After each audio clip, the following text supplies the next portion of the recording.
when you look at shingles, they got asphalt in them, they got some granules, they got some fiberglass, and so it's all things that are valuable. The reason I got into this is I owned a bin company and we were dumping so many shingles. You know, some of them were at these kind of quasi-recycling places and nothing was ever being recycled. And if we could find a way to kind of get a second life out of that waste, it doesn't make sense to bury these. And so when you can find economic value, we're not running off government subsidy. I think that's very important when it comes to climate-related initiatives. If they can stand on their own 2 feet, then it doesn't matter what government's in, you can still survive. And we're at 8 years now. It hasn't been easy, but we took a very simplistic approach to it, and that's kind of how I operate, is more simple. It's like, okay, well, what makes sense? It makes sense. There's value in all these different things. Oil is very valuable. We use it for so many different things.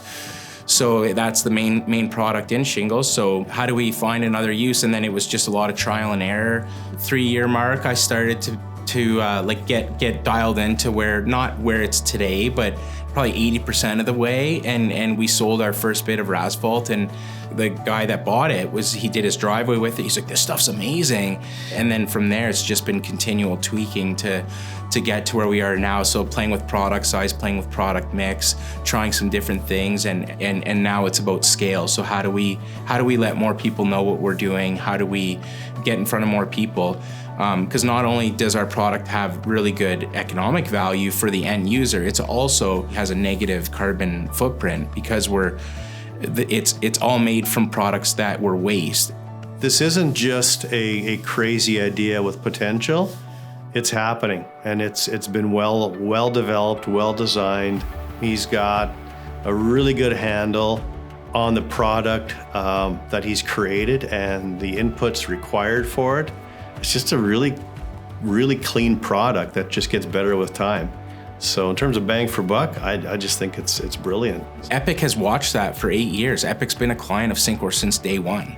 And so they've been able to see year in, year out, some of the struggles we've been through, but also the fact that the shingles are leaving the site. Jim, one of their partners that's now actually running operations on our site in Calgary, he's been dumping shingles at our site for 8 years. So he's watched the evolution. He's been buying Razphalt for 5 years since we created the product. And so he's used it on his land, on his personal property.